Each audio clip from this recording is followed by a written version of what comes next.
Vicky. Pak. Hadir, Pak. Belum, Pak. Siapa? Sarul. Siapa yang bertanya? Bedanya ISO 17025 sama 17024 sama atau beda sih, Pak?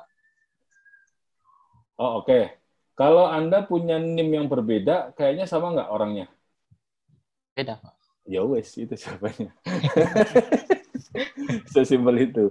Nggak beda, Mas. Jadi itu memang sudah diatur gitu ya. Jadi dia kayak ini aja, kayak apa namanya, kayak nomorin urut kalian aja gitu. Tapi udah dipilah-pilah gitu ya. Jadi nomor sekian, jadi nanti akan jadi ini. Terus nanti dia kan ada pengembangan ya, pengembangan materi dan segala macam gitu ya. Nanti terus dia dapat nomor baru lagi gitu. Seperti itu. 17021, 17024, 17025, 17026, beda-beda ya. Jadi isinya pun beda-beda gitu ya. Pak, saya pengen tahu isinya apa, buka aja Mbak Google ya. Jadi nanti ada isi macam-macamnya. Kalau nggak salah 17021 itu tentang audit internal. Jadi audit internal ISO itu hampir sama semua. Karena apa yang paling dibutuhkan adalah prinsip dari mengauditnya gimana, cara auditnya gimana. Nah nanti kalau nggak salah Anda di materi Mainlab juga ada audit internal kalau nggak salah di pertemuan ke-10 gitu ya. Kalau di mutu pangan kalau nggak salah pertemuan ke-9. Kalau nggak salah ketemu itu namanya dosen yang paling ganteng di CMP kalau nggak salah.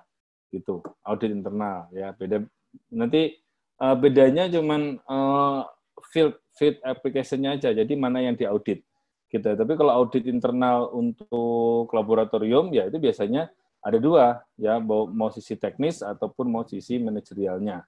Gitu. Makanya tadi pagi Bapak sudah sampaikan bahwa sebenarnya ada dua ya, dua itu antara manajerial dan sisi teknis gitu ya. Tetapi untuk yang 17025 2017 itu memang perbedaannya sedikit dikaburkan karena apa, mengikuti format-format seperti di 9001 dan yang lainnya. Seperti itu. Jadi kalau misalnya Anda mau menerapkan ISO 9000 terus kemudian baru 17025 lebih enak karena separuh nyawa dari 9000 ya itu nanti digunakan di 17025. Tetap risk based thinking ya. Jadi cara pola pikirnya begitu. Jadi yang paling penting itu adalah apa? Kita ini apa namanya? Kita mengevaluasi dulu kemungkinan yang terjadi seperti apa. Gitu ya. Jadi sistemnya adalah preventif, ya preventif. Jadi bukan kalau misalnya udah salah baru iya Pak minta maaf Pak, enggak. Tapi gimana caranya gue nggak salah, gitu. Ya itu suatu pendekatan yang berbeda, ya seperti itu. Dan ketika kita memang sering sekali apa namanya mengerjakan yang ya udahlah meminta maaf lebih mudah daripada apa minta izin itu ya nggak benar juga sebenarnya untuk khusus tertentu nggak benar juga gitu ya. Jadi seperti itu sebenarnya gitu ya. Oke, ini udah kumpul semua, ini udah kumpul semuanya. Baru 25 kurang 2 berarti 23 ya. Emang mahasiswanya 23 ya, Zaid? Ada 26, Pak. 26, Pak. Berarti harusnya 28 ya. Gitu. Oke, ada pertanyaan lain lagi sambil nunggu ada beberapa. Saya mau nanya, Pak. Boleh, Sarul. Yang dimaksud status hukum itu apa, Pak? Status hukum yang sebelum jelas. Pengujian. Oh, sebelum pengujian kan. Nah. Jadi legalitas hukum. Jadi legalitas hukum itu adalah legalitas dari si organisasi yang atau laboratoriumnya. Jadi laboratorium kamu harus punya status hukum yang jelas gitu loh. Seperti contoh tadi, misalnya Anda ingin membuat laboratorium sendiri gitu misalnya, boleh nggak? Boleh. Tapi bentuk dari perusahaanmu apa? Apakah CV ataukah PT? Nah itu kan perlu dijelaskan di awal. Kalau misalnya bentuknya adalah PT, ya berarti harus ada notaris. Jadi perusahaanmu itu berbadan hukum dulu, gitu loh. Karena apa? Karena Anda nanti akan mengeluarkan produk yang bisa jadi berimplikasi kepada hukum, gitu. Ya, jadi seperti itu. Nah, terus kemudian kalau ada kepastian hukum dalam pengujian, misalnya, udah semua kita laboratorium sudah ada ininya, apa namanya? Ada legalitas hukumnya dan sudah diakreditasi oleh KAN. Seperti itu ya. Terus kemudian sebelum pengujian itu harus ada kesepakatan. Ya, kesepakatan antara siapa? Antara customer dengan laboratorium. Ya, jadi nanti ada yang namanya permintaan tender dan kontrak. Gitu ya. Jadi kita harus mereview dulu permintaannya seperti apa, apakah kita bisa mengerjakan atau tidak. Kalau bisa mengerjakan berarti lanjut, kalau nggak bisa kasih opsi, kasih pilihan gitu. Jadi agar supaya apa nanti jangan sampai nanti ketika Anda Anda udah dikerjakan, udah dapat terus kemudian orangnya ngeles. Enggak Pak, aku kan nggak nguji itu gitu ya. Terus kemudian tapi dia udah tahu datanya seperti ini terus kemudian dia ngeles gitu. Yang gue kan nggak nguji itu Pak, itu nggak masuk gitu kan. Nah, terus ditanya mana ininya, mana bukti perjanjiannya. Ternyata nggak ada bukti perjanjian. Nah, susah juga kan seperti itu. Oke, gitu ya Mas ya. Oke, Pak. Wah, Mas ini jadi votak nih, keren banget nih Mas Jahid nih. Siap. Udah jadi body bising lagi, maaf ya Mas, maaf ya. Aduh, keceplosan saya teh. Oke, ada yang mau ditanyain lagi? Ayo yang lainnya. Saya Pak bertanya. Oh ya, Rafdi, mangga. Kan di salah satu prinsip-prinsip perubahan ISO IEC 17025 kan ada yang mengatakan lebih menekankan orientasi pada hasil dari sebuah proses, bukan deskripsi pekerjaan dan langkah-langkah itu maksudnya gimana ya Pak ya? Jadi kalau dulu itu yang terjadi adalah orang mengerjakan yang namanya ISO atau standar ya, mengerjakan ISO 17025 ataupun yang lainnya 9001 dan segala macam, itu orientasinya adalah pokoknya yang ditulis ya dikerjakan, ditulis. Gitu. Jadi orang akan banyak sibuk di daerah yang namanya administrasi. Ya. Jadi banyakkan nulis. Jadi ini bisa direduksi, bagian-bagian yang administrasi bisa direduksi agar supaya apa, tidak membebani pekerjaan. Sekarang asumsi begini, saya dulu punya teman kerja, ya, punya teman kerja itu 5 orang. Kita punya 7 ruangan. Setiap pagi, siang, dan sore itu harus dipantau suhunya berapa, kelembapannya berapa. Karena bisa jadi suhu dan kelembapan itu akan mempengaruhi hasil. Sebagai contoh, kalau mengerjakan beberapa analisis itu harus dalam kondisi dingin. Seperti itu. Ya, gitu ya, dalam keadaan dingin gitu. Kalau dia misalnya naik suhunya, dia nanti hasilnya lebih sedikit lebih error gitu ya, dibandingkan dengan kondisi ketika dia dingin. Nah, seperti itu ya. Jadi banyak hal. Nah, itu memberatkan sekali pagi, siang, sore di ini, terus kemudian harus harus ditulis. Yang terjadi apa? Yang terjadi orang rapel. Jadi pagi, siang, sore dirapel, nanti pas sudah mau ada audit dirapel, ditulis lagi. Jadi dokumen itu padat ketika akan audit. Gitu. Nah, yang seperti itu sekarang dikurangi. Bahkan kami dulu itu sampai cara nyapu lantai aja ada instruksi kerjanya. Lama-kelamaan, udahlah nggak usah. Dihapus. Jadi kita sederhanakan pekerjaan, tetapi outputnya tetap jelas. Gitu ya, tidak mengurangi kualitas dari suatu suatu analisis seperti itu. Gitu, Mas. Oke, Pak. Makasih, Pak. Oke, yang lain ada yang mau tanya dulu? Saya, Pak. Boleh, Mbak Vicky, boleh. Jadi tuh kalau misalnya penilaian akreditasi itu sistemnya itu sama aja kayak ujian gitu ya, Pak? Enggak lah, ujian maksudnya gimana? Kayak misalnya pertanyaannya seputar kayak akreditasi itu apa gitu, terus harus berapa kali, bla bla bla. Karena waktu minggu kemarin saya searching di internet tuh banyak banget gitu contoh-contoh pertanyaan akreditasi itu yang kayak gitu, Pak.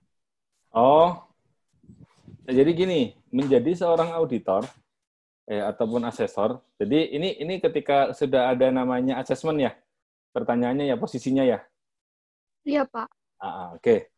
Posisinya adalah ketika ini kan mungkin di sudut pandang kalian ya, sudut pandang kalian mungkin akan melihat suatu yang seperti textbook.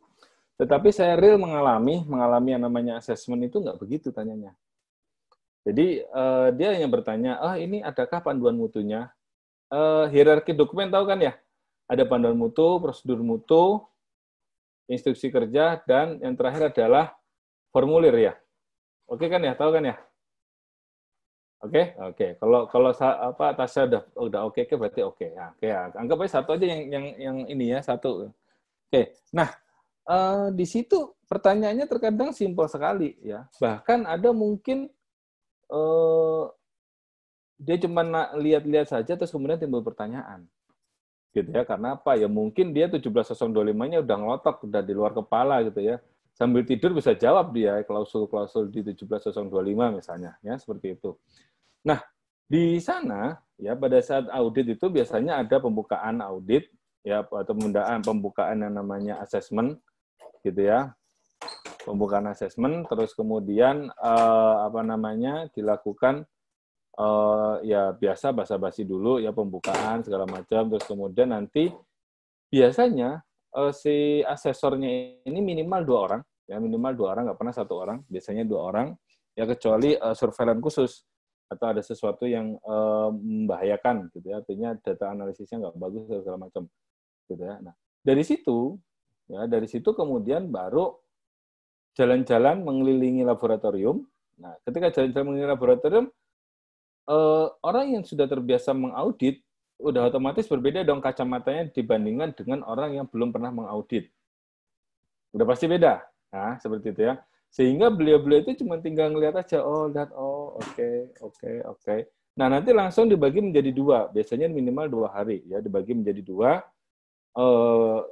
Lead auditornya, ketua auditornya, dia nanti akan biasanya mengurusi masalah manajemen, ya. Terus kemudian nanti si yang satu lagi yang auditor asesor yang satu lagi yang anggota itu biasanya dia ngurusin masalah teknis gitu ya. Jadi biasa ada 2 ruangan gitu ya.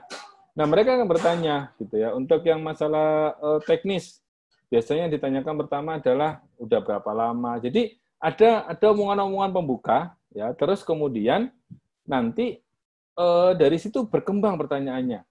Ya, makanya nanti ada teknik menjadi auditor atau teknik menjadi asesor ada. Ya, seperti itu. Nah, kalau untuk yang manajerial itu nanti bertanya yang pertama legalitas hukumnya ada apa enggak, dicek satu legalitas hukum ada apa enggak. Terus kemudian ditelusuri sampai kemana legalitas hukumnya, misalnya sampai ke negara ada, oke. Terus kemudian setelah itu misalnya ada panduan mutunya enggak, prosedur mutunya enggak, ada. Terus kemudian masing-masing dicek, dibahas satu persatu. Gitu ya. Bisa jadi pengalaman saya dulu adalah karena ada yang bagian yang krusial itu adalah di bagian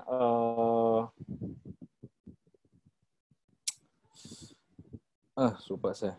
Ada satu bagian krusial itu di bagian uji profisiensi ya. Jadi ada di bagian uji profisiensi itu bagian paling krusial dari suatu mutu pengujian di mana kita itu ternyata kita itu karena baru pertama Rafli pakai baju dulu, jangan pakai kaos, ya.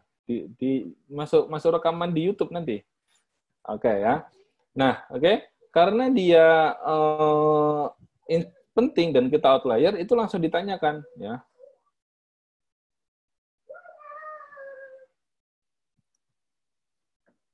Oke, ya. Itu langsung ditanyakan oleh siapa? Oleh si asesornya. Bahkan 2 orang asesor menanyakan hal yang sama.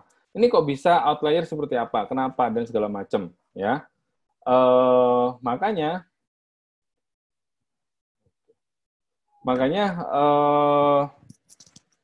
apa itu namanya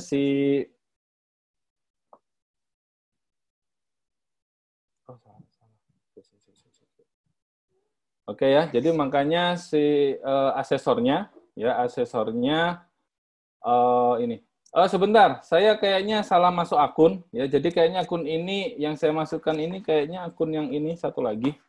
Gitu ya. Jadi saya live meeting dulu, nanti Tasya jadi hostnya ya sementara.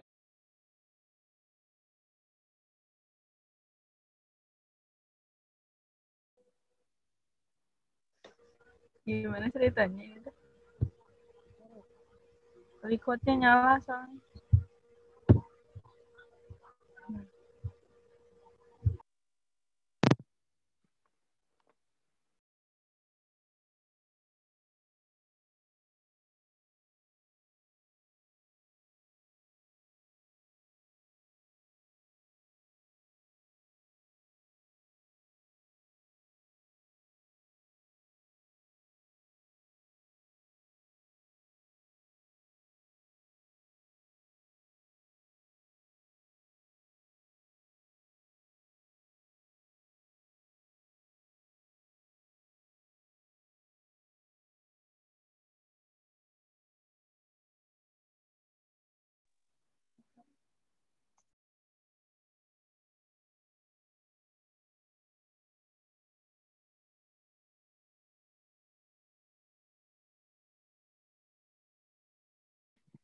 Ini masih ke-record gak sih?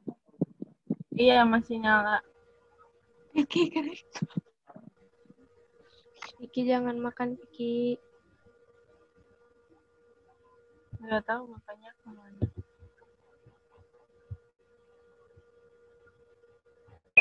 Assalamualaikum Vicky. Oke, maaf. Maaf ya. Enggak. Iya, soalnya ternyata kan saya pegang ada 2 akun. Nah, jadi kayaknya masih pakai akun yang lama. Nah, yang penting direkod di cloud ya. Oke. Jadi lanjutannya adalah pada saat itu yang ditanyakan apa? Bagaimana tindak lanjutnya? Jadi tidak ada di kita itu menghakimi terus kemudian kita fail. Nggak ada ya. Jadi ditanyakan, oh ya, ini outlier, terus tindakan kamu seperti apa? Ini sudah ditindaklanjuti seperti ini, kita udah beli oven baru, terus kemudian ini, gitu kan? Terus kemudian ya temuan itu ditulis dulu, terus kemudian di close. Ya artinya apa? Sudah diperbaiki oleh laboratorium, ya seperti itu. Itu ceritanya seperti itu, gitu ya. Jadi nanti kalaupun di real auditnya itu pertanyaannya santai-santai saja, gitu ya, santai tetapi mengena, gitu ya. Jadi tidak terus kemudian kayak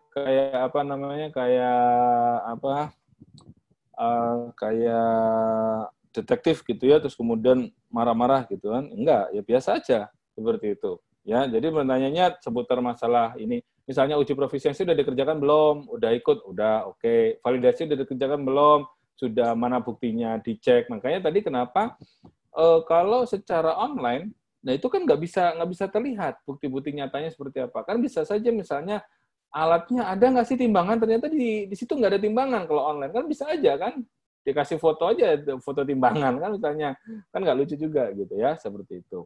Jadi pertanyaan-pertanyaan yang nanti akan seperti itu gitu ya. Tapi kalau misalnya kemarin karena Anda menyiapkan 10 pertanyaan, masing-masing masing-masing kelompok. Kelompok, Pak. Ya, kalau kelompok ya berarti ya seputar tentang ini saja, berarti kan perkuliahan aja kan seperti itu. Nah, kalau realnya sih beda gitu ya. Jadi seperti begini. Nanti ditanyakan misalnya apakah laboratorium Anda sudah 3 bulan menjalankan implementasi? Sudah. Pasti begitu dong, kita jawab. Iya kan, pasti begitu. Tetapi nanti bertanya adalah mana buktinya? Mana bukti sosialisasi Anda implementasi? Buktinya apa? Berarti harus ada, ya entah itu rapat lah, entah itu nonton YouTube lah, atau apa. Gitu ya, artinya apa? Berarti harus ada buktinya. Nah, buktinya apa? Misalnya rapat. Kita ada rapat sosialisasi. Rapat implementasi misalnya tanggal 1 Agustus 2020. Kita ada sosialisasi tanggal 31 Juli 2020, bahwa besok akan ada implementasi. Berarti ketika implementasi semua dokumen sudah harus lengkap. Ya, sudah ditandatanganin oleh yang berhak menandatangani kan seperti itu. Jadi pertanyaannya itu nanti ngalir, tetapi kalau memang kita nggak pas ya bisa kacau. Seperti contoh begini. Coba Bapak atau Ibu tunjukkan hasil analisis nomor sekian. Coba. Itu ditanyakan cuma gitu aja. Terus kemudian, baik Bu, saya akan ambil gitu ya. Nah, ngambil itu mereka melihat berapa lama dia ini mengambil dokumennya.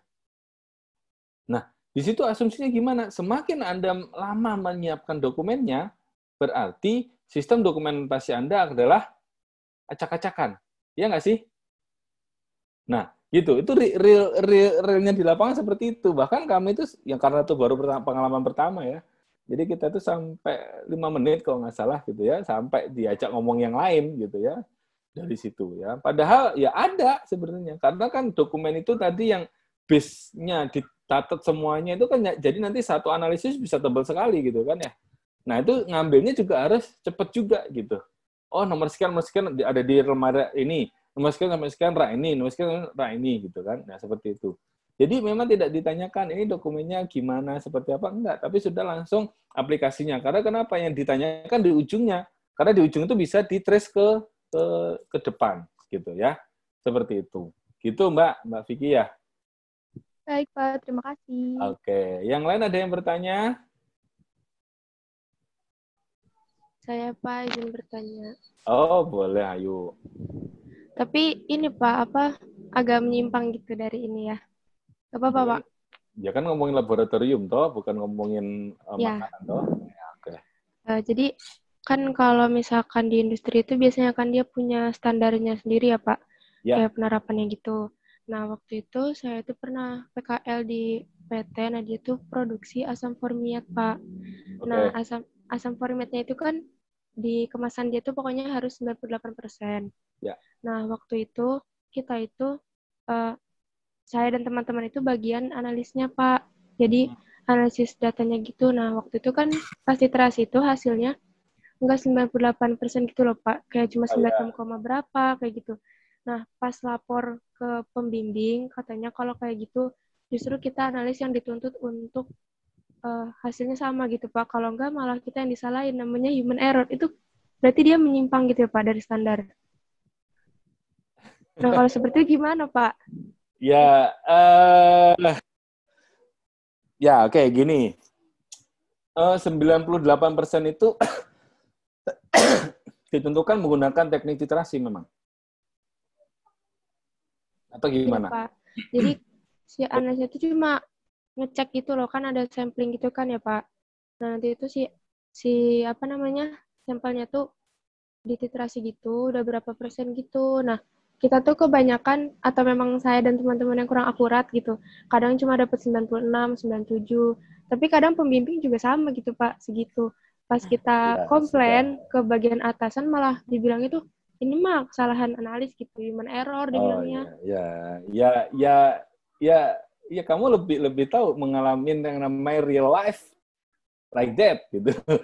Ya, artinya saya bukan membela atas segala macam ya. Kalau di perusahaan ya mungkin akan seperti itulah ya. Seperti itu. Jadi itu apa ya? Banyaklah yang seperti itu ya gitu kan. Karena kan memang bisa jadi jadi gini aja sebenarnya. Dari sekian banyak sampel yang sama, di titrasi yang sama, misalnya 20 kali ulangan, misalnya gitu ya, terus kemudian nanti dihitung RSD-nya, gitu ya, RSD-nya misalnya melebihi dari yang seharusnya, ataupun nanti misalnya menyimpang lah dari yang seperti itu, gitu ya, ya secara pelan-pelan nyampeinnya gitu loh ya, ke pembimbing kayak ke siapa gitu ya. Tetapi memang kalau di perusahaan ya yang praktek yang seperti itu ya sedikit banyak wajar. Ya, Bapak bilang wajar ya, kenapa ya? Ya di perusahaan semua pengen ngambil untung gitu ya. Jadi itu nanti ada yang namanya uji banding antar personel, terus kemudian uji banding dengan laboratorium yang lainnya gitu ya, atau mungkin ikut uji profisiensi. Jadi kalau memang laboratorium sudah terakreditasi, harusnya tidak diperbolehkan membohongi seperti itu. Loh Pak, kalau yang nggak akreditasi boleh bohong Pak, ya kan nggak ada kekuatan hukumnya. Misalnya Anda melakukan analisis di PAUSEP gitu ya, sedangkan PAUSEP kan nggak punya badan hukum. Terus kemudian hasilnya error gitu, misalnya nggak sesuai dengan targetnya ya, kamu bisa menuntut seperti apa kan seperti itu ya. Tetapi kalau misalnya laboratorium sudah diakreditasi oleh KAN, harusnya kan di situ ada poin 4.1 dan poin 4.2 ya, tentang kejujuran dan segala macam, karena seperti itu ya. Kalau di perusahaan ya saya ya cuma bisa tersenyum aja sih yuk gitu ya. Ya kadang-kadang ada yang nukos gitu teh aya gitu sih yuk ya. Gitu ya. Tapi mungkin ya berarti ya pembimbing lapangan juga ngebohongin dong yuk berarti yuk. Kalau dia nggak dapat 98. Artinya kalau misalnya dia dapatnya 99 terus kalian dapat 97 gitu ya wajar lah gitu ya. Mungkin sedikit banyak jam terbang gitu ya masalahnya ya. Seperti itu. Atau mungkin solusinya adalah mungkin pakai bulat yang lebih kecil skalanya, jadi mungkin lebih akurat mungkin. Tapi kalau menurut saya seakurat-akuratnya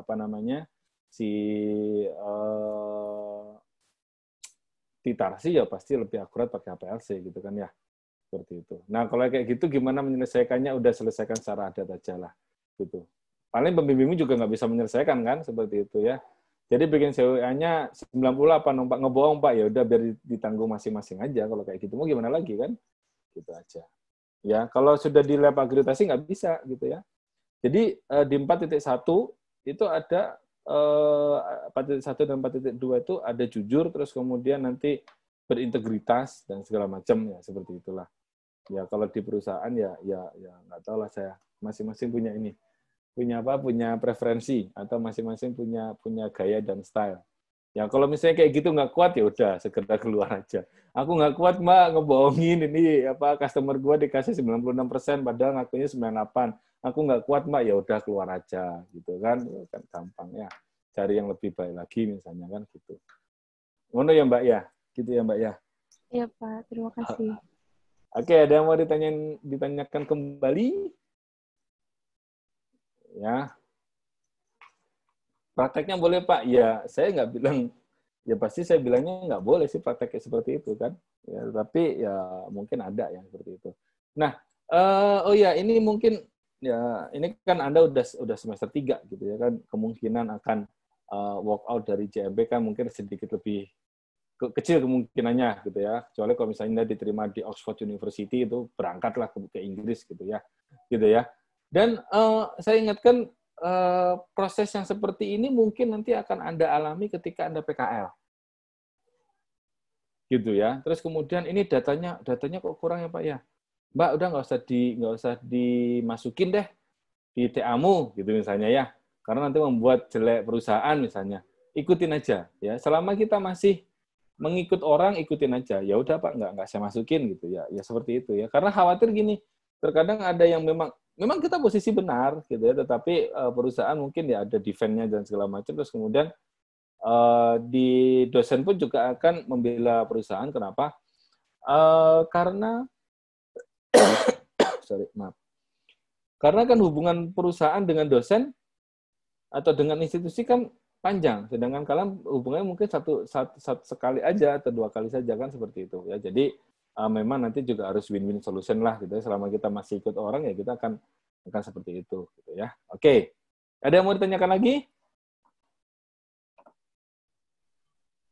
Rauno?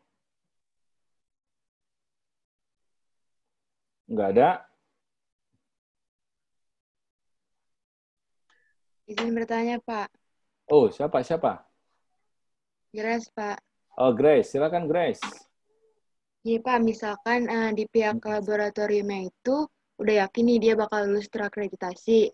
Tapi kenyataan pada hasilnya misalkan dia gagal, Pak. Nah, itu pihak laboratoriumnya itu bisa protes nggak sih, Pak? Atau ngajin banding gitu? Bisa. Jadi gini, alur ceritanya adalah, ya, alur ceritanya adalah, oh iya maaf sebentar. Nanti Anda bisa Anda bisa cek ya, maksudnya cek itu bisa buka juga di YouTube saya, tapi saya akan kasih ini aja, saya kasih gambaran. Ya, kasih gambaran. Sebenarnya kuliah minggu kemarin ya, kebetulan saya minggu kemarin kan mengisi untuk yang kelas yang satunya lagi gitu ya. Oke, ini ada ini. Saya hari ini pakai yang Mac sebentar. Oke ya. Oke, mudah muncul kan? Nah, sebenarnya awalnya dari sini. Nah, ini awalnya dari sini ya. Mungkin ini harusnya minggu kemarin ya. Jadi di sini ada proses akreditasi. Nah, laboratorium ini, ya ini laboratorium mengajukan permohonan ke direktur. Ya, direktur nanti disampaikan ke sekjen dan juga sampaikan ke tim asesmen. Tim asesmen itu adalah orang yang akan mengakses ke laboratorium kamu, gitu ya. Seperti itu. Nah, dari sini nanti sekjen itu akan menunjuk sekjen melalui direktur ini, ya, nanti dia akan menunjuk yang namanya tim asesmennya, atau tim auditornya, atau tim asesornya. Paham ya sampai sini ya? Nah, dari sini nanti akan melakukan asesmen. Asesmen itu adalah yang pertama. Jadi kalau laboratorium baru pertama, terus kemudian nanti dia di-assess, itu namanya assessment. Ya. Kalau surveillance adalah setelah mendapatkan sertifikat untuk telah akreditasi oleh KAN, itu namanya nanti ada surveillance. Ini bisa sekali, bisa 2 kali. Ya, bisa sekali atau bisa 2 kali. Biasanya sekali. Jadi setelah antara di 4 tahun itu jadi assessment, surveillance, kemudian reassessment. Ya bisa 2 kali, bisa sekali. Ya tergantung performa dari laboratorium. Ya itu surveillance. Jadi nanti datang lagi, gitu ya. Nah terus kemudian ada namanya reassessment. Reassessment ini adalah ketika waktunya sudah mau habis, seperti kayak mobil aja. Mobil itu kan setelah hampir 5 tahun nanti kan dicek lagi ya, dicek motor mobilnya, nomor mesinnya masih sama nggak dengan nomor rangkanya dan segala macam. Nah, kita di reassessment itu balik lagi, masuk lagi dicek secara keseluruhan lagi. Kalau surveillance mungkin hanya sedikit, parsial-parsial aja mungkin ya, dan itu biasanya surveillance cuma sekali, cuma sehari. Tapi kalau reassessment atau assessment biasanya 2 hari minimal, ya, gitu. Nah, dari sini ini nanti akan ada namanya lembar kesesuaian, ya, atau lembar ketidaksesuaian. Beda cerita saja. Ya, satu yang nggak sesuai, satu sesuai, gitu ya. Nah, dari sini, apakah laboratorium itu sudah perfect 100%? Inilah tim asesornya yang akan menilai. Misalnya nggak ada temuan, ya, kalau di Indonesia ini yang nggak ada temuan itu cuma beberapa saja. Ketika dia di assessment, surveillance, atau reassessment, itu yang nggak ada temuan cuma beberapa saja. Artinya itu laboratorium yang membuat yang membuat KAN itulah biasanya yang nggak mau kalau ada temuan. Seperti BBIA itu lingkupnya banyak, tapi dia nggak mau ada temuan satupun, ya. Karena apa? Ada temuan itu adalah aib misalnya. Boleh nggak seperti itu? Ya boleh-boleh aja. Karena apa? Ketika hari pertama di-assess, terus kemudian ketemu ada ketidaksesuaian, nanti dia bisa memperbaiki. Malam itu diperbaiki bisa, sehingga besok nggak sampai ada catatan ketidaksesuaian. Nah, seperti itu. Ya. Oke ya. Jadi seperti itu. Nah, dari sini nyawa dari laboratorium itu ada di mana? Ada di ketua asesor atau asesor kepala, ya, nyawanya di situ, ya. Kalau di laboratorium ada yang belum sesuai dengan pertemuan closing ceremony. Jadi ada namanya tadi kalau audit kan ada opening ceremony, terus kemudian proses auditnya, terus kemudian ada closing ceremony. Nah,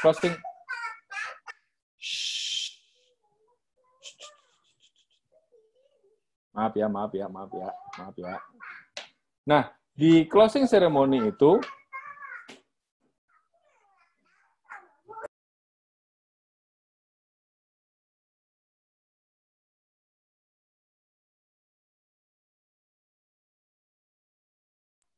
ya. Nah, di closing ceremony ini nanti ada kesepakatan antara asesor dengan di laboratorium. Misalnya bagian teknis, Pak, tadi begini-begini ya, ternyata ada sesuatu yang nggak sesuai. Nanti tanda tangan, 2 orang ini sama-sama tanda tangan, artinya sepakat. Ya, sepakat bahwa ini nggak sesuai, ini sesuai. Nah, nanti dikasih bentuk status. Ada yang mayor, ada yang minor, ada observasi. Ini bocoran audit mutu nanti ya, audit internal bocorannya seperti ini. Kalau mayor itu seminggu harus segera diselesaikan. Ya, kalau minor dikasih waktu sebulan, kalau observasi nggak apa-apa, nggak diinikan, tetapi ini jadi tanda jadi jadi sedikit warning, kalau nggak diperbaiki bisa jadi nanti akan menyimpang. Nah, kalau semuanya ini sudah dipenuhi, ya, semuanya oleh laboratorium sudah dipenuhi, terus tindakan perbaikannya juga sudah dilaporkan ke asesor. Nah, asesor ini nanti akan masuk ke rapat panitia teknis atau rapat pantek. Ya. Nah, ini nanti ada si asesornya dipanggil oleh panitia teknis yang berisi banyak sekali pakar-pakar di sana, terus kemudian asesor menceritakan ini seperti apa nih labnya. Gitu, labnya seperti ini. Meskipun mereka tidak membawa kamera ataupun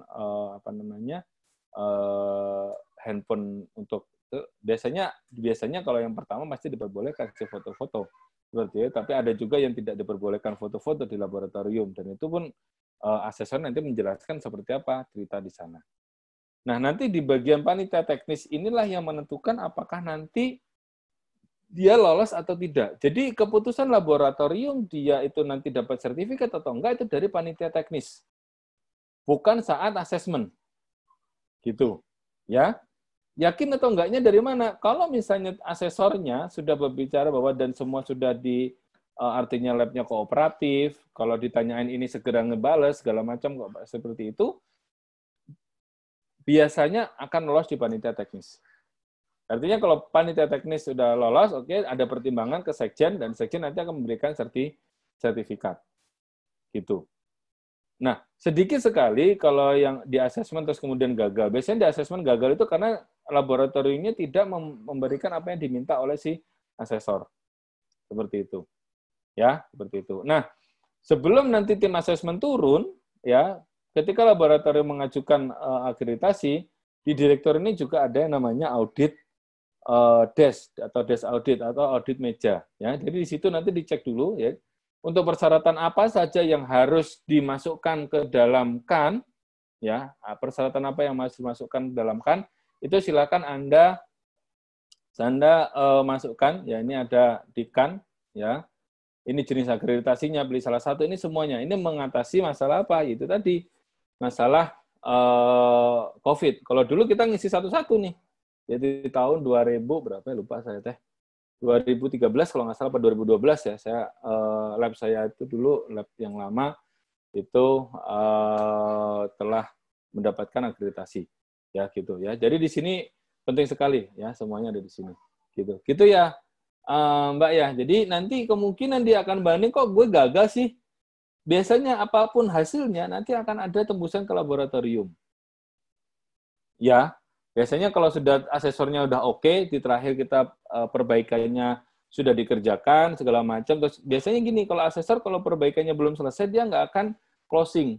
Kalau nggak closing ya berarti kan labnya tidak kooperatif, gitu. Ya berarti nanti didapat panitia teknisnya, belum tentu bisa masuk rapat panitia teknis, seperti itu. Atau mungkin didapatin teknis terus kemudian dibikin gagal, bisa aja. Artinya karena tidak memenuhi persyaratan, jadinya dia gagal, seperti itu. Ya jadi seperti itu, Mbak. Jadi tidak di pada saat kunjungan ke laboratorium terus kemudian diputuskan, oh Anda layak dapat sertifikat, enggak, tetapi ada mekanismenya. Dan mekanisme ini hampir sama, semua di ISO itu hampir sama seperti ini. Bahkan sistem halal pun juga mencontoh yang seperti ini. Gitu, ya. Oke, Mbak, paham ya? Paham, Pak. Makasih, Pak. Oke. Ya, yang lainnya mungkin ada yang bertanya lagi? Pak, saya ingin bertanya, Pak. Oh, Nadia, silakan. Ya. Ya, Pak, nanti seandainya kan dia dinyatakan tidak lulus akreditasi. Terus kan kita dari laboratoriumnya pasti perbaikan ya. Nah, terus ada jangka waktu nggak, Pak, buat kita daftar akreditasi lagi? Makasih, Pak. Setahu saya sih jarang ya. Artinya begini, kalau memang asesornya sudah menyatakan itu cukup, sudah otomatis nanti bahasa kasarnya begini, kita sama asesor yang ini itu harus lebih open. Kalau memang salah segera diperbaiki, gitu. Nah, biasanya gagalnya itu karena apa? Ya karena dari apa namanya, dari labnya tidak kooperatif, seperti itu. Ya, kalau misalnya kooperatif, terus kemudian asesor menyatakan oke, cukup, ya tindakan perbaikan cukup, nanti saya akan bawa ke panitia teknis. Itu sudah hampir dipastikan lulus biasanya.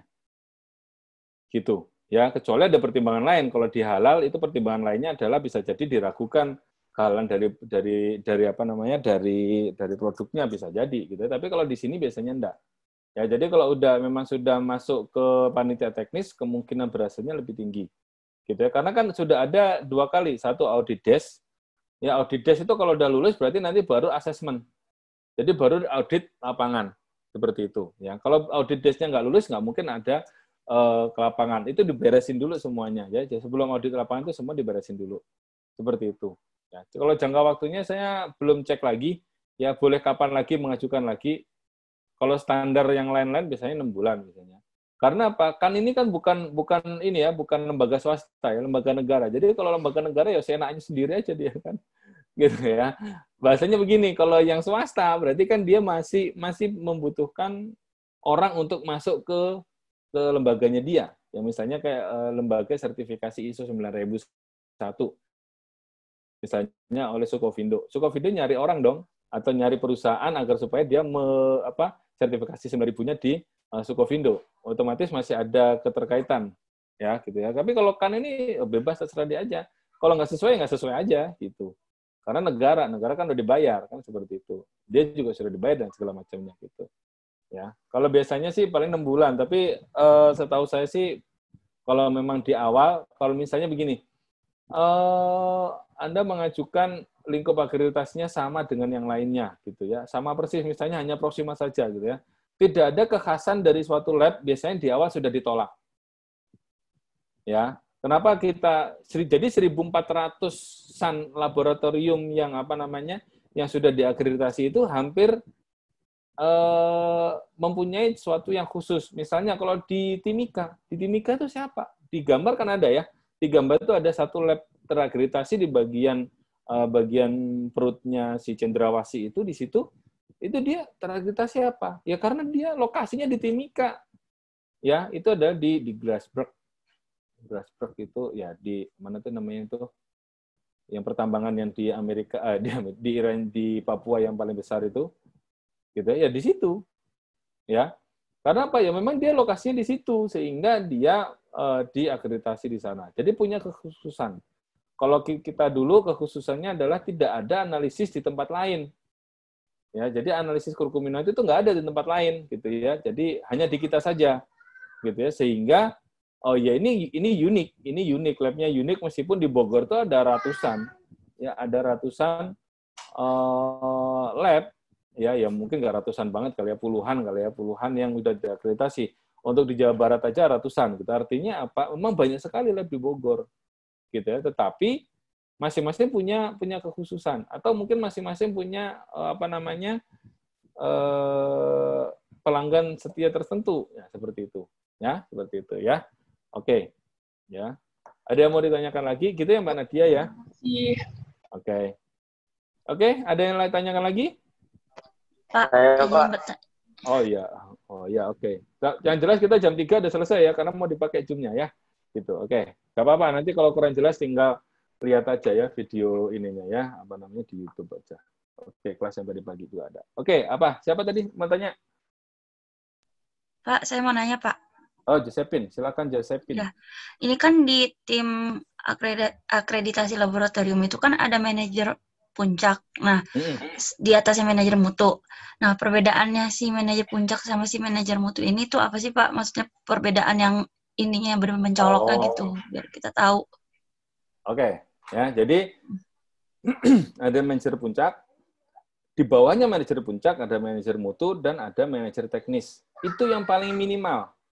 Di Singapura itu ada satu lab kalibrasi, ya satu lab kalibrasi isinya 2 orang. Manajer puncak ngerangkap jadi manajer puncu dan satu lagi manajer teknis. Pak, kalau pas ngaudit gimana Pak? Saling tuker aja 2 orang itu. Ya cuma 2 orang saja dan itu diakreditasi oleh kannya Singapura gitu ya, dan itu terkenal bahkan dulu sampai masuk ke Indonesia juga si 2 orang ini tadi gitu ya. Padahal kita punya prinsip bahwa tidak boleh mengaudit bagiannya masing-masing atau tidak boleh menilai hasil pekerjaan masing-masing, tapi mereka bisa menunjukkan itu semuanya. Nah, bedanya apa? Biasanya manajer puncak itu nggak mau kerja ya, dia cuman tunjuk-tunjuk aja gitu ya. Artinya apa? Nanti yang membuat seluruh dokumen itu biasanya manajer mutu dan manajer teknis. Nanti mereka saling bertukar kalau misalnya audit internal. Nah, seperti itu. Syarat audit internal apa? Nanti ketika mau mengaudit dia harus punya sertifikat auditor. Nah, gitu. Nah, manajer puncak biasanya begitu. Jadi dia nggak mau repot gitu ya, karena ya secara ownernya gitu. Masa ownernya kerja juga gitu. Ya, dia cuma tanda tangan aja, mau beli barang tanda tangan seperti itu. Itu bahasa gampangnya seperti itu ya. Tetapi kalau misalnya manajer puncaknya mau ngerjakan pekerjaan manajer mutu ya mau kerso. Tapi kalau di Indonesia sih nggak ada. Gitu ya. Jadi beda ya. Jadi kalau manajer puncak itu biasanya menentukan kebijakan segala macam. Dengan operasionalnya tetap manajer mutu dan manajer teknis biasanya gitu. Gitu ya. Jadi lebih enak-enaknya aja kalau manajer puncak itu gitu. Karena dia akan pegang sumber daya, dia menyiapkan posisi strategi bisnis dan segala macam, mungkin yang di luar laboratorium gitu. Gitu paling Mbak, bahasa gampangnya gitu ya. Oh, iya Pak. Makasih Pak. Nah, nanti kalau mau bahasa susahnya, nanti ini download yang namanya Panduan Mutu ISO 17025. Nah, itu ada di situ nanti. Tugasnya manajer mutu Siap, Pak. apa? Ya, gitu ada. Ya, ada. Gampangnya gitu. Oke, ada yang lain lagi mau ditanyakan? Nanya lagi boleh? Oh, maaf, ingin bertanya Pak. Jocelyn. Oh, boleh. Iya Pak, ingin bertanya. Dalam akreditasi itu, yang menjadi acuan itu ISO-nya hanya ISO 17025 atau ada pendekatan ISO kayak 15189? Enggak. Ya, kalau untuk laboratorium pengujian ya hanya 17025. Karena semua dimasukkan di situ. Jadi sistem manajerialnya pun dimasukkan ke 17025 gitu. Ngikutin yang panduan yang ada di situ. Nah, panduan di situ untuk misalnya metode kayak tadi titrasi, apakah ada di 17025? Enggak ada. Enggak ada di 17025. Misalnya tentang duitnya harus berapa? Enggak ada di 17025. Ya, dia hanya menetapkan standar-standarnya saja, misalnya personel, terus kemudian peralatan seperti apa, kondisi lingkungan harus seperti apa dan segala macam. Itu yang ditekankan di yang namanya 17025. Kalau misalnya tadi menggunakan titrasi asam basa gitu ya, nggak ada di sana. Gitu ya. Terus kemudian kadar air harus menggunakan menggunakan oven gitu ya, nggak ada di sana. Jadi metode yang digunakan harus divalidasi atau diverifikasi. Ya, lebih baik dia menggunakan metode yang sudah terstandar. Nah, metode yang sudah terstandar gimana? Kita ngacu di SNI misalnya ya, terus kemudian kita ngacu di AOAC ya, ataupun kita ngacu di yang bagian lingkungan juga ada lagi gitu ya. Seperti itu. Nah, nanti asesor ngeceknya apa? Data yang dihasilkan dari laboratorium itu sudah valid atau belum? Gitu ya. Benar atau enggak datanya? Oke, benar. Terus kemudian udah divalidasi Pak dan diverifikasi udah benar. Oke. Terus kemudian dia nanti akan ada satu pertanyaan terakhir biasanya. Apakah metode ini sudah dilakukan uji banding? Atau namanya uji profisiensi. Nanti saya ajarkan di pertemuan ke-11 dan ke-12 kalau nggak salah ya. Nah, seperti itu. Artinya apa? Benermu itu belum tentu benar loh.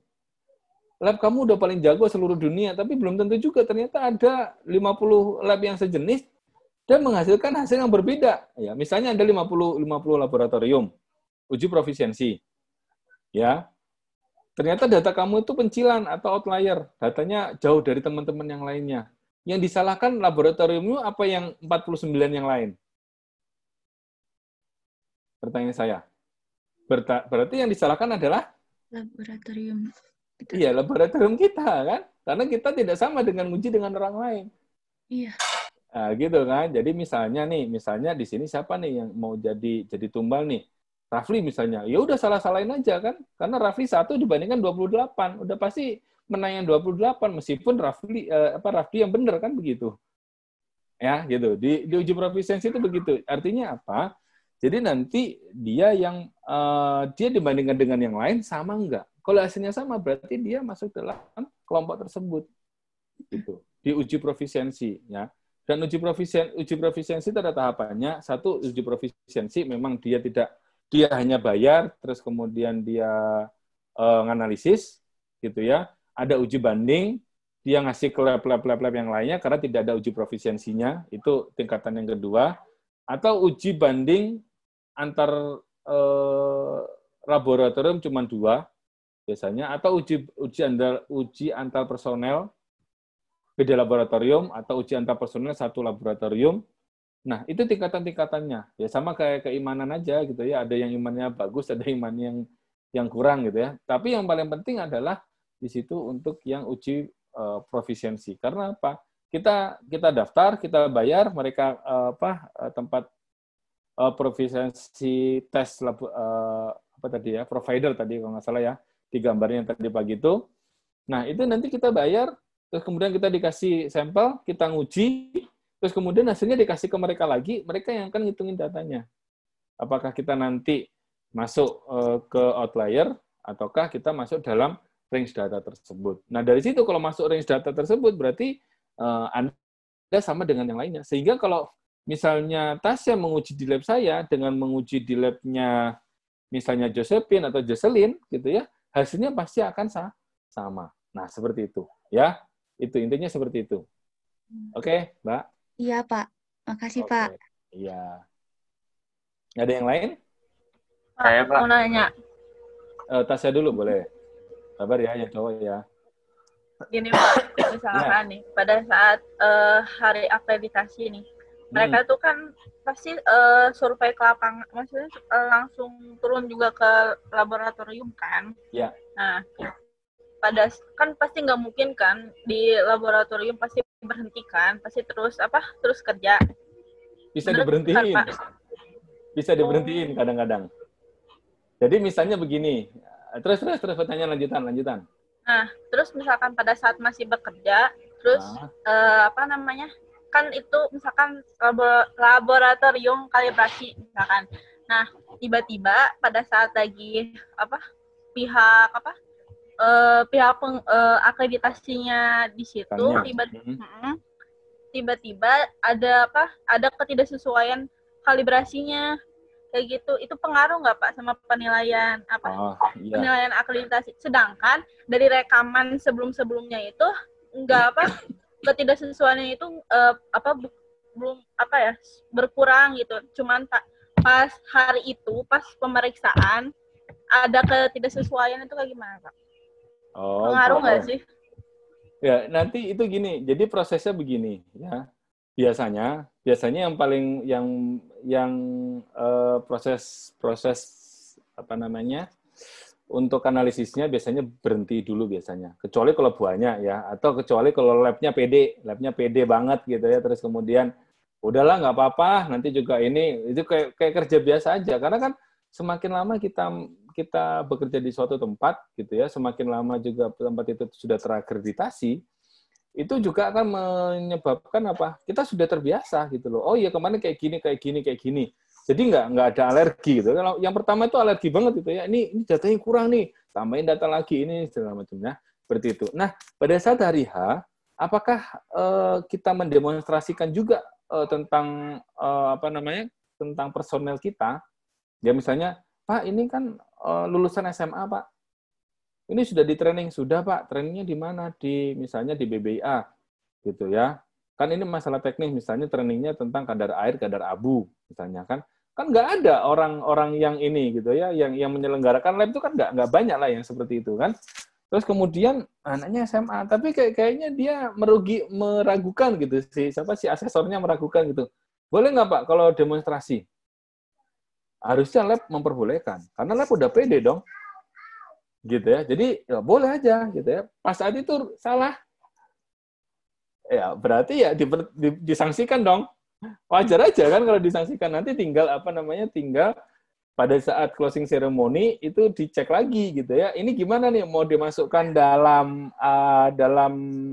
temuan atau gimana nih? Bahasa kasarnya kan begitu. Biasanya lab-lab yang bagus masukin aja Pak. Karena apa? Bisa jadi yang dihantam oleh si anak buah ini bukan kannya, tetapi bosnya. Karena bosnya mungkin pelit gitu kan untuk untuk pelatihan aja nggak ada duitnya segala macam. Bisa jadi begitu. Jadi bisa jadi anak buah kong kali kong sama ini biar ini. Karena kalau dimasukkan berarti kan jadi poin penting. Ketika jadi poin penting itu harus diperbaiki. Nah, seperti itu gitu ya. Jadi seperti itu. Jadi bisa jadi seperti itu. Tetapi kalau misalnya untuk kalibrasi, ya biasanya ketidaksesuaian untuk kalibrasi, kan kalibrasi itu datang, jadi gini, kalau zaman dulu, ya zaman 2012-2013 itu memang uncertainty itu ketidakpastian pengukuran itu memang belum wajib, tapi harus ada dokumen yang menunjukkan bahwa uncertainty itu dihitung di laboratorium itu. Uncertainty itu kayak gimana sih? Misalnya Anda beli beli suatu produk terus kemudian tertulisnya 500 gram. Pas Anda timbang 500,1 atau kadang 499 gitu ya. Kan ada ketidakpastiannya plus minus 1% atau 1 gram. Nah, seperti itu. Nah, itu kan harus dihitungnya dari mana? Dari keseluruhan proses. Nah, gimana cara menghitung uncertainty-nya? Itu dari kalibrasi tadi. Jadi di buret itu suka ada kan ya, 10 mili plus minus 0,01 mili pada suhu 25 derajat Celcius. Pasti begitu. Ya, ada di buret ya. Makanya alat-alat gelas itu kan kayak di di labu takar itu kan juga ada. Jadi plus minusnya. Jadi artinya apa? Si bahan kacanya itu juga akan memelar. Meskipun kita nggak bisa ngelihat lah hari ini segini besok segini kan nggak mungkin ya, nggak bisa sebesar itu gitu ya. Jadi nanti kalau perhitungan itu ya kalibrasinya dipertanyakan apakah dia dikalibrasi per tahun, terus kemudian ada intermediate calibration atau pengukuran. Nanti ditanyakan nanti gitu. Tapi kalau misalnya kalibrasi terus kemudian hari itu terjadi kesalahan, kayaknya kalau di lab pengujian jarang. Kecuali kalau di lab kalibrasi misalnya gitu ya, seperti itu. Gitu paling, Mbak. Oke, sudah Ya, menjawab kah? Oke. Berikutnya siapa tadi mau bertanya? Saya, Pak. Syahrul, Pak. Oh, Syahrul. Oke, Syahrul Gunawan. Penyebab, bisa nggak Pak, kalau misalkan laboratoriumnya udah mendapatkan A, lalu turun Akreditasi. ke B, iya. Nggak ada AB, iya atau tidak kalau akreditasi ini? Kalau prodi bisa. Ini predikat akreditasi ada Pak di kemarin. Apa? Kalau A itu baik sekali, B baik, C cukup. Kalau di KAN nggak ada seperti itu. Iya atau tidak? Kompeten atau enggak kalau di KAN? Ya mungkin itu untuk yang prodi kali atau mungkin untuk yang lainnya. Halal ada yang A, ada yang B, ada C, D, E ada. Ya mungkin ada sedikit terkontaminasi mungkin gitu. Kalau di akreditasi di KAN nggak ada, Mas. Jadi kompeten atau enggak gitu aja gitu ya. Jadi kalau memang udah masuk ke panitia teknis biasanya udah kompeten, seperti itu aja. Kalau turun nggak ada, kalau turun ya cuma ada satu. Biasanya gini, laboratorium itu kalau misalnya turun jadi terakreditasi nggak terakreditasi itu banyak faktor. Salah satu penyebabnya adalah mungkin aja dia tidak memperbarui akreditasinya, ya udah otomatis pas waktunya reassessment dia tidak mengajukan, ya udah otomatis dia akan nggak boleh menggunakan logokan lagi, gitu ya. Tetapi kebanyakan status akreditasi itu tidak dicabut, ya, tetapi lingkup akreditasi yang dipersangsikan atau yang disangsikan itulah yang dicabut. Ya, jadi misalnya saya mengajukan 10 lingkup akreditasi, misalnya kadar air, kadar abu, kadar protein, ya, terus kemudian kadar vitamin C, gitu ya, seperti macam itu ya. Tetapi terus kemudian ada suatu pertimbangan tertentu sehingga misalnya yang kadar vitamin C-nya nggak usah ya Pak ya. Misalnya metodenya sudah nggak up to date. Itu bisa jadi dilepas ya. Jadi kalau misalnya fungsinya gimana? Jadi penggunaan logokan itu ada persyaratannya. Persyaratannya adalah minimal 66% analisisnya itu menggunakan metode yang sudah disetujui oleh KAN. Jadi labnya satu saja sih, satu metode saja boleh seperti itu. Tetapi nanti kalau analisisnya jumlahnya banyak, dia nggak bisa pakai logokan seperti itu. Biasanya laboratorium ngakalinya adalah untuk yang satu yang masuk dalam lingkup akreditasi, itu dia akan dibuat nomor yang tersendiri. Boleh. Ya, dibuat nomor yang tersendiri sehingga apa? Sehingga nanti sampelnya sama, tetapi dia tetap pakai bisa menggunakan logokan. Nah, logokan itulah yang nanti bisa digunakan untuk apa? Ya, kalau Anda kirim barangnya ke luar negeri, orang luar negeri nggak usah analisis lagi. Itu titik pentingnya di situ, gitu. Ya, saya belum tahu Mas kalau ada yang ABCDE nggak tahu saya ya, tapi setahu saya kalau di KAN itu nggak ada, ya akreditasinya ya A. A itu maksudnya terakreditasi, iya dan tidak aja sebenarnya kalau di laboratorium itu gitu. Laboratorium medis, laboratorium pengujian kimia, terus yang lainnya itu ya cuma itu aja, terakreditasi atau tidak, ya seperti itu. Oke, ya gitu. Ada yang lain? Oke. Udah ya? Oh, oke, silakan. Satu aja, satu. Oh ya, oke. Yang lain kemana sih ini? Yang lain kok pada diem-diem baik ya? Putri Aulia Sakila di mana ini orangnya nih? Ada nggak nih? Hadir, Pak. Oh, hadir. Ya, oke. Panggilin aja ya. Apa, Tasya? Kan kalau perusahaan pangan ataupun yang lainnya pasti kan ada cabang-cabangnya di daerah-daerah tertentu atau provinsi Ya. tertentu. Nah, pasti kan punya lab tuh, Pak. Oke. Itu tuh penilaian akreditasinya itu kayak perusahaan pusat atau per perusahaan yang ada di bercabang-cabang atau gimana, Pak? Oke. Ya, jadi itu sebenarnya ada ini. Dulu itu masing-masing. Jadi kayak misalnya lab kalian pada tahu nggak lab Prodia? Yang lab medis. Prodia. Nah, jadi lab ya Tahu. Ya tahu, Pak. Ya, yang warnanya kuning hitam bulat-bulat gitu loh ya. Oke, ya. Iya. Nah, atau mungkin yang paling gampang adalah contohnya adalah Badan POM. Badan POM itu setiap provinsi punya laboratorium. Tapi dia punya satu laboratorium pusat yang ada di Jalan Percetakan Negara. Oke, ya. Nah, itu ada di pusat ya, ada di Percetakan Negara ya. Nah, apa lagi? Ya. Berita penting. Astagfirullahaladzim. Oke, siap. Sebentar ya, mengganggu nggak apa-apa sedikit ya.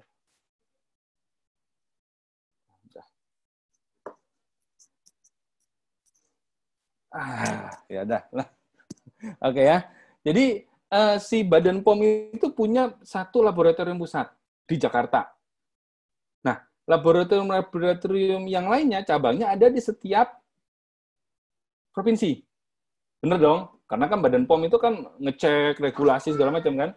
Nah, dulu masing-masing lab itu ngajukan sendiri-sendiri. Kebayang berapa kos yang harus dikeluarkan.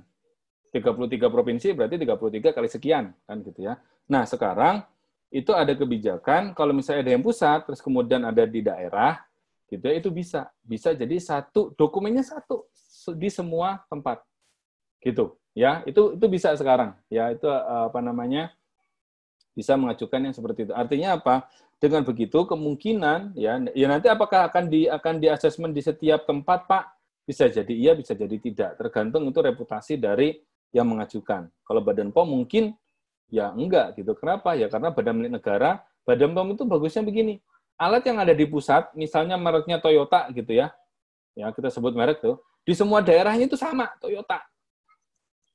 Gitu. Jadi nanti pelatihannya orang yang dari daerah berangkat ke Jakarta dilatih sama persis dengan yang ada di Jakarta. Nanti dibalikin ke sana dilakukan seperti itu juga gitu ya. Jadi metodenya dan segala macam itu sama persis untuk yang di Badan POM. Gitu ya. Jadi kemungkinan ada penyimpangan datanya lebih kecil. Terus kemudian keunggulan dari Badan POM adalah ketika dia uji profisiensi belum tentu ada metodenya. Artinya belum tentu ada lembaga yang menyelenggarakan uji profisiensi untuk metode tersebut. Misalnya metode untuk COVID. Ya misalnya ya. Kan nggak ada. Siapa yang mau menyiapkan COVID-nya segala macam gitu kan ya? Seperti itu. Nah, dengan dia punya jaringan 33 provinsi tadi, ya, dia tinggal dari pusat menyediakan sampelnya, dia sebagai penyelenggara. Disebar ke 33. Dia udah punya pasukan sendiri gitu. Artinya apa? Badan POM sudah bisa menentukan ininya sendiri, standarnya gitu. Gitu ya. Jadi yang dikerjakan di Badan POM pusat dengan yang di daerah itu sama sehingga nanti membuat suatu konklusi berdasarkan ya ke 33 laboratorium tadi. Gitu ya. Dan itu nanti bisa bisa satu saja untuk ISO-nya bisa aja. Nah, seperti itu. Tapi nanti pasti ada pertimbangan-pertimbangan lain seperti itu. Gitu ya. Oke. Bisa sih bisa, gitu ya. Oke. Ada yang lain lagi? Gimana Tasya, oke? Oke, Pak, paham. Oh, oke. Ya, yang lain ada lagi? Nggak ada? Nggak ada, oke nggak ada. Saya terangkan secara cepat aja ya. Jadi nanti Anda bisa lihat lagi di videonya nanti akan saya upload, gitu ya. Udah kelihatan ini yang tadi pagi? Udah, Pak. Kita tadi Udah, pagi sampai di mana? Sampai di sini ya? Iya, Pak. Sampai di Iya. sini udah ya? Ini ya, oke ya? Iya.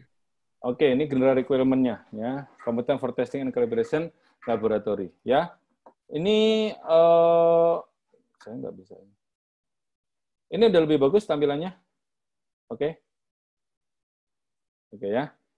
Ini saya pakai layar gede jadi rada pecah kayaknya. Udah kelihatan belum?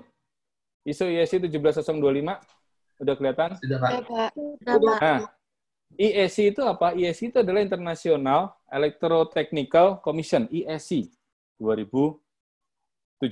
Ya, IEC itu apa? IEC itu adalah suatu komisi ya yang hubungannya dengan ISO ya, tentang laboratorium.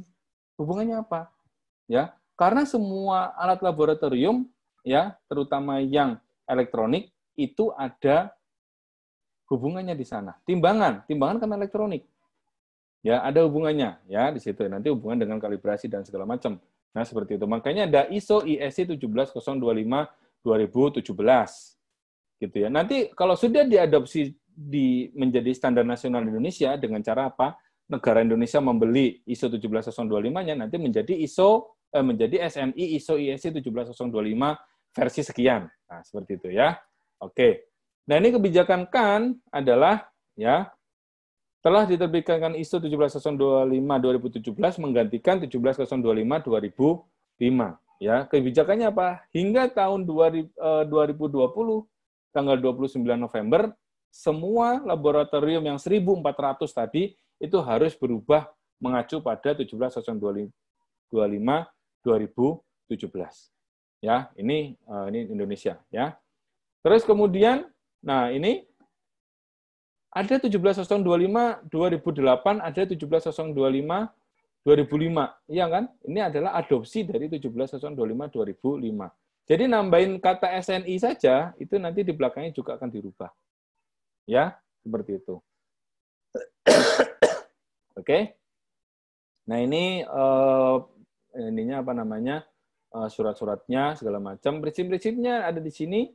Ya, menggunakan pendekatan proses sejalan dengan standar yang telah dimutakhirkan. Ya, karena apa? 9001 itu ada 2015, makanya yang lainnya akan berubah. Ya, risk-based thinking-nya akan berubah. Nah, apakah semua harus dirubah prosedur institusi kerja? Tidak perlu. Hanya disesuaikan saja untuk panduan mutu. Ya, seperti itu. Nah, ini yang berubah. Ini adalah yang lama. Ya, ini kalau yang lama itu jelas, enak, gampang banget ya. Ada namanya manajemen requirement atau persyaratan manajemen dan ada persyaratan teknis. Persyaratan manajemen ada 14 klausul, persyaratan teknis ada 10 klausul. Nah, seperti itu. Ini sebelah kiri ya, ini sebelah kiri ya. Seperti ini. Nah, sebelah kanan itu sudah mulai diganti ya. Nomor 1, 2, 3 ya, ini term condition, normative reference dan scope-nya ini hampir sama juga ya, scope nominatif ini sama. Nah, ini nomor 4 langsung disasar adalah general requirement. Ini impartiality dan confidentiality. Itu yang paling pertama, nyawanya di pengujian itu seperti itu. Terus kemudian kelima ada structural requirement-nya, apa saja yang harus ada di sana. Terus kemudian nomor 6 ini ada resource. Ya, resource requirement. Ya, resource requirement. Resource-nya apa? Ada satu general, yang kedua personal, facility and environmental condition, equipment, meteorological traceability, ya, meteorological traceability. Jadi kayak timbangan. Timbangan itu benar enggaknya tergantung dari apa? Ya dari anak timbangannya. Anak timbangannya itu harus terkalibrasi ya, dan itu kalibrasi meteorologi. Ya, terus kemudian 6.6 ketika Anda tidak bisa mengerjakan ya sesuai dengan ya apa namanya? Sesuai dengan yang diminta oleh customer, apa yang Anda lakukan? Misal Anda udah janji ya ini mengerjakannya adalah 2 minggu, Pak, 2 minggu dari sekarang ya di di hari kerja, kita hari kerja Senin sampai Jumat, kita tiba-tiba ovenmu tiba-tiba meleduk gitu. Oven untuk kadar air itu meledak gitu kan. Sedangkan kalau kita pesen, itu membutuhkan waktu sebulan sama kalibrasinya dan segala macam misalnya gitu ya. Langkah lab apa? Langkah lab adalah menunjuk lab atau menunjuk laboratorium lain untuk mengerjakan pekerjaan tersebut. Tapi syaratnya harus ada persetujuan dari si konsumennya. Ya, jadi gitu, ada resource requirement 6.6 ya. Terus kemudian ada proses requirement.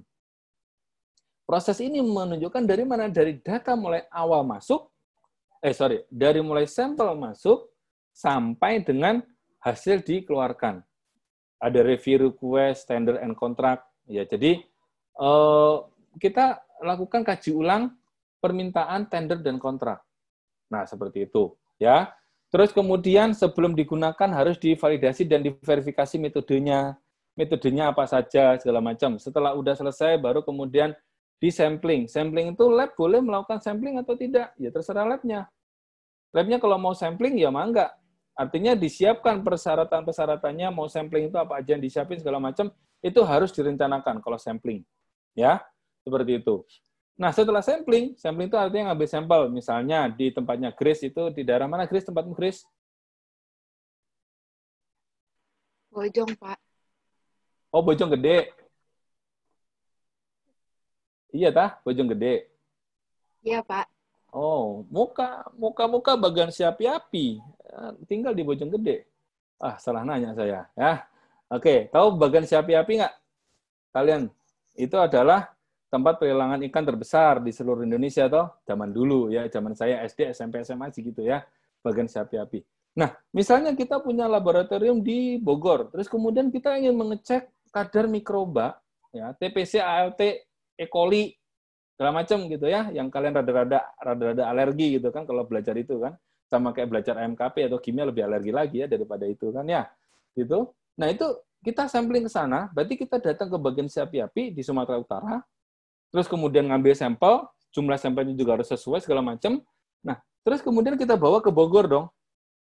Apakah bawanya tinggal dikasih plastik, terus kemudian dikewer-kewer gitu ya, dipegangin? Enggak kan? Nah, itu makanya ada namanya handling test or calibration item.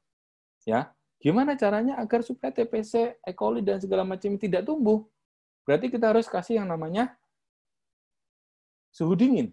Ya, karena kita tahu secara teori bahwa kalau misalnya dia suhunya meningkat, si itunya akan meningkat juga. Makanya handling of test or calibration item. Ya. Terus kemudian ada technical record. Jadi setiap yang dikerjakan yang ditimbang berapa itu harus langsung dicatat. Gitu ya. Jadi misalnya tadi nimbang berapa? Ntar Pak lihat di tangan. Di tangannya udah hilang. Kenapa? Kena keringat gitu misalnya ya. Nggak lucu kan? Ditembak datanya gitu ya, AMD, ahli manipulasi data gitu ya, kan nggak lucu gitu ya nggak sih, gitu ya, makanya itu ada yang namanya technical record, ya, jadi ditulis datanya, ada bukunya, ada logbooknya, nah seperti itu kan. Terus kemudian evaluation and measurement uncertainty, nah ini harus dievaluasi dan diukur ketidakpastian pengukurannya, harus dicek, memang sekarang udah harus dievaluasi, artinya kalau kadar air, ya kadar air itu yang menjadi item untuk uncertainty-nya hanya 2. Satu timbangan, yang kedua adalah oven. Ya, jadi hasil dari kalibrasi ketidakpastian pengukuran di timbangan dan di oven itu yang diukur. Kalau misalnya kadar tartazin, you know tartazin? Tartazin itu apa ya? Tartazin itu apa ya? Pewarna kuning. Pewarna kuning, pewarna makanan yang kuning ya. Saya sengaja tanya aja gitu ya. Terus menggunakan metodenya adalah spektrofotometer. Apa item yang menjadi menjadi titik pentingnya? Ayo, ada yang bisa jawab? Apa titik penting dari uncertainty-nya kira-kira? Kalau tadi kadar air, oven sama si ininya, timbangannya. Tapi nanti ada juga pengujian untuk yang dari uncertainty dari personelnya, ada juga, gitu ya. Yang penting kita tahu alatnya dulu. Nah, ya, kalau misalnya kadar tartazin pakai spektro, berarti apa? Satu timbangan, ya kan? Menyumbang ketidakpastian pengukuran yang pertama. Yang kedua pipet. Masa nggak dipipet? Nggak mungkin dong. Pasti ada pipet. Pipetnya pakai pipet yang berapa nih? Pipet 5 mili, 2 mili, 1 mili, 10 mili, 25 mili, mau more, mau volumetric, beda-beda. Ya, kita harus tahu itu ya. Jadi yang kita pakai yang mana, segala macam. Terus kemudian yang ketiga apa? Labu takar. Emang nggak diencerin? Ya kan? Pasti ada labu takar. Labu takar 25, 5, 10, ya, 25, 50 beda-beda. Terus kemudian yang terakhir apa? Si spektronya. Nah, nanti kalau misalnya labu takar pengencerannya 3 kali, ya, misalnya 1 ke 10, terus kemudian dari 10 tadi diambil 1 lagi, nah berarti 3 kali. Gitu. Semakin banyak alat, kemungkinan uncertainty-nya akan semakin besar. Ya, seperti itu. Ya, jadi itu gambaran singkat saja. Memang untuk uncertainty di JMP tidak diajarkan, ya. Seperti itu. Tapi kita perlu tahu aja, ya. Tahu atau cukup tahu aja. Gitu ya. Terus kemudian ensuring the validity of result ya. Jadi dicek juga ya. Kita penting juga untuk memastikan bahwa apa yang data yang kita keluarkan itu sebenarnya memenuhi nggak sih? Misalnya begini, kadar BOD, tahu BOD nggak? Ada tahu BOD nggak? BOD. Apa tuh? Belakangnya oksigen demand bukan Pak? Iya betul. COD kalau COD? Lupa Pak. COD ada yang tahu? Oh iya maaf ya. Bukannya di AMP ada? AMP belum ada ya? Oh belum sampai ya? Oke ya. COD adalah cash on delivery. Ya kan COD-an aja ya Kak, gitu kan ya. Ya COD itu adalah chemical oxygen demand. Ya kalau BOD adalah biochemical oxygen demand. Ya misalnya begitu. Nah ternyata negara ini punya standarnya dia. Ya. Di mana COD misalnya di industri tapioka adalah maksimal 300 mg per liter. Hasil analisismu itu nanti misalnya ketemunya adalah 350. Orang lab itu harus dipastikan 2 kali. Udah coba cek lagi, kayaknya nggak bener deh. Tapi ternyata kalau misalnya tetap 350, ya mau apa adanya, laporkan saja. Nanti kalau ditanyakan, Pak ini kan melebihi ini ya Pak ya, melebihi standar dari nasional Indonesia. Lah ya adanya begitu. Kita nggak sampling soalnya ya. Seperti itu ya. Jadi kita lakukan apa adanya ya, seperti itu. Terus kemudian dari reporting result, ada general, ada common requirement-nya, test calibration sampling, specific requirement for test report dan segala macam ya. Jadi di reporting itu nanti ada ininya ya, ada item-itemnya ya. Nanti Anda bisa lihat saja cara mereport yang bagus seperti apa. Ada sertifikat hasil uji, ada laporan hasil uji ya. Dan itu pun sekarang diatur bagaimana amandemen.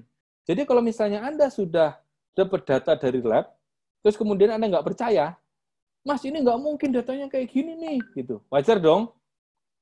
Apalagi tadi kalau misalnya COD-nya, kalau misalnya dia komplain gitu ya, di lab lain aja nggak segini gitu ya. Terus ternyata Anda berhak dong komplain selama biasanya 14 hari kerja. Ya, jadi bisa komplain 3 minggu gitu ya. Terus kemudian Anda bisa melakukan komplain. Nah, terus kemudian lab harus membuka datanya dong. Datanya seperti apa? Data pengujiannya. Ya.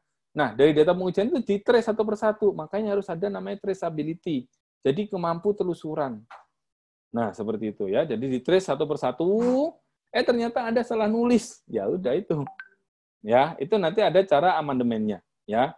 Terus kemudian komplain juga ada caranya, terus kemudian ada non-conforming work, ada control of data and information management, dan segala macam. Ya, jadi seperti itu. Jadi ini adalah proses requirement. Jadi sampai kontrol data itu penting juga. Karena apa? Data itu tidak semuanya harus diberikan kepada pegawai di laboratorium. Misalnya begini, Syahrul masukin lab di labnya saya. Terus yang analisis adalah Ayu. Ayu berhak tahu nggak ini sampelnya miliknya Syahrul. Itu nggak boleh.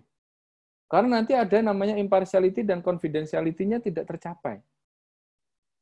Ya. Kalau misalnya Ayu bertanya ke ke Grace sebagai FO misalnya ya. Jadi FO misalnya kan ada terima sampel ya. Ini sampelnya siapa sih? Jelek amat gini-gini nih. Grace nggak boleh ngasih tahu ke Ayu. Kenapa? Itu tadi impartiality and confidentiality. Ya, jadi di situ ya. Kalau sampai tahu bisa jadi nanti ada konflik of interest. Ternyata Ayu itu lagi marahan sama Sahrul. Misal loh ya, ini misal ya. Ayu lagi marahan sama Sahrul gitu ya. Dan hasilnya apa? Akhirnya hasil analisisnya dibikin jelek sama Ayu. Kan seperti itu. Nah, itu tidak boleh terjadi di suatu laboratorium. Makanya kalau ada laboratorium yang terakreditasikan, terus kemudian dia di bawah suatu perusahaan tertentu, ya berarti dia sudah bisa menunjukkan bahwa dia tidak memihaknya sudah jelas. Misalnya di Indofood NSF gitu ya, atau di Indofood yang Indomie misalnya gitu ya. Dia bisa menunjukkan bahwa yang telah terakreditasi bisa menunjukkan bahwa meskipun hasil sampelnya adalah hasil dari perusahaan sendiri, tetapi kalau salah dia bisa bilang salah. Kalau benar dia bilang benar. Nah, itu penting ya, penting. Nah, dari sini yang paling penting lagi siapa? Ya atasan. Pimpinan puncaknya mendukung apa enggak gitu ya. Seperti itu. Ya. Itu adalah beberapa contohnya ya. Seperti itu. Terus kemudian termasuk kontrol data dari komputer. Ya, jadi data itu kan ditulis dulu ya, kalau dulu ya. Kalau sekarang misalnya datanya langsung masuk server boleh-boleh aja. Jadi data sampel masuk di barcode, terus kemudian orang kalau mau nguji kadar air di barcode dulu, terus kemudian nanti dari si scan barcode-nya masuk ke dalam si timbangannya nanti connect ke server gitu ya. Jadi ketahuan seperti itu. Nah, itu pun juga harus dijaga. Artinya apa? Tidak boleh sistem itu nanti rusak ketika ada ketidaksesuaian. Misalnya tiba-tiba ujuk-ujuk mati lampu jebret gitu ya. Terus kan putus data tuh. Nah, itu nggak boleh terjadi. Ya, sampai selesai bekerja baru boleh putus data. Gitu ya. Nah, kalau masih menggunakan kertas ya, pada saat pemindahan data dari kertas ke komputer itu juga harus benar. Nah, data di komputer itu harus di backup. Ya, jadi data yang di komputer main komputer itu tadi harus di backup. Berapa lama? Silakan tentukan di prosedurnya. Prosedurnya berapa lama? Misalnya di backup setiap pekan, ya di hari Jumat sore di backup. Karena Sabtu Ahad dia libur, misalnya kan seperti itu. Nah, itu juga harus di backup. Nah, naruh hard disk-nya pun itu juga harus backupan hard disk-nya juga harus jelas tempatnya. Misalnya backupan hard disk-nya di mana? Ada di perusahaan itu juga gitu. Nah, kalau perusahaannya kebakar, backup-nya kebakar juga dong. Ya nggak sih? Nah, seperti itu. Makanya sekarang dengan adanya cloud, ya dengan adanya Google dan segala macam, ya udah simpan aja di Google. Nah, boleh-boleh aja seperti itu ya. Tapi kalau dulu belum ada cloud yang memadai begitu, ya dibawa pulang. Dibawa pulang ke siapa? Ya terserah. Mau dibawa pulang ke ke analisnya, ya boleh-boleh aja ya. Tapi biasanya dibawa pulang ke manajer puncaknya, biar tidak ada conflict of interest misalnya gitu ya. Conflict of interest itu gimana? Ya jadi misalnya dia bawa hard disknya 1 tera, sedangkan dia nggak punya hard disk yang besar. Terus kemudian hard disknya diisi Korea, nah seperti itu ya, diisi film-film, nah itu kan nggak boleh juga ya, seperti itu. Nah itu adalah control of data ya. Terus kemudian yang 8 adalah manajemen sistem requirement, ada manajemen sistem documentation. Penjelasannya semua ada di sini. Ya, ini bisnis prosesnya. Ya, ini dari input menjadi outputnya di sini. Nah, ini ada sampling, ya, terus kemudian select requirement, manajemen sistem requirement-nya di sini. Nah, di sini kerjaannya review every request, tender and contract 7.1, selection verification 7.2. Kalau misalnya dia menggunakan sampling, yang pakai sampling. Nah, handlingnya seperti apa? Nah, ini kan seset nih bagian ini. Nah, ini dari source-nya, ya. Terus kemudian kalau ada non-conforming work-nya gimana, report, balik lagi, misalnya diuji lagi, seperti itu. Dan ini yang di sebelah kanan dari part of result, ya. Ini kalau komplain nanti request balik lagi ke awal, seperti itu, ya. Dicek lagi segala macam. Banyak, ya. Kadang-kadang kalau komplainnya juga banyak, ya. Review request, tender, dan kontrak ini pun juga termasuk berapa jumlah sampel yang harus dikirim. Ya, jadi jangan sampai Anda mengirim sampel cuma 50 mg untuk uji kadar air, ya nggak cukup. Kadar air minimal harus 2 gram, atau 1 gram, atau 2 gram, ya seperti itu. Nah, itu harus direview juga. Ini penjelasannya ada di bagian bawah, nanti Anda bisa baca sendiri. Ya, ada umum, personel. fasilitas dan kondisi laboratorium, ya kondisi lingkungan. Kondisi lingkungan tuh kelihatannya simpel. Ini baliknya gimana? Ya, kondisi lingkungan tuh kelihatannya simpel, tetapi dia lebih rumit sebenarnya, dan harus apa namanya, harus ini bisa dikendalikan atau enggak. Misalnya ruangan untuk spektro harus mempunyai AC, gitu ya, karena apa? Mungkin kalau terlalu lembab dan kemudian terlalu panas, dia nanti bisa rusak, ya, PC boardnya bisa rusak dan segala macam. Nah, seperti itu. Terus kemudian peralatan, yang paling penting peralatan satu, ya, itu harus dikalibrasi, udah pasti penting. Pak, kalau nggak, peralatan saya ada 100 buah, Pak, tapi saya nggak punya uang, Pak. Tahap awal biasanya hanya 1 atau 2 alat saja yang dikalibrasi. Ya, terus yang paling penting adalah kamu punya juga namanya anak timbangan. Nah, seperti itu. Ya, oke. Terus kemudian, yang lainnya, diverifikasi, dikalibrasi, ya, terus kemudian peralatan lainnya juga ada intermediate check. Intermediate check itu adalah apa? Kita kalibrasi itu tidak hanya dikalibrasi di eksternal saja. Artinya eksternal itu gimana? Kalibrasi eksternal itu, misalnya kita punya timbangan. Nah, timbangan ini diujikan di laboratorium kalibrasi. Nah, seperti itu. Selama berapa? Biasanya 1 tahun sekali. 1 tahun sekali itu wajib dikalibrasi. Jadi lab kalibrasi untung dong, Pak. Ya memang begitulah ceritanya. Ya, namanya juga usaha pengen untung kan, pasti kan seperti itu. Nah, intermediate check itu apa? Itu kita namanya kalibrasi antara, sehingga kita bisa mengkalibrasi di antara rentang antara kalibrasi terakhir sama yang nanti berikutnya. Gitu ya. Sehingga kita tahu bahwa si alat ini memang masih berfungsi dengan baik.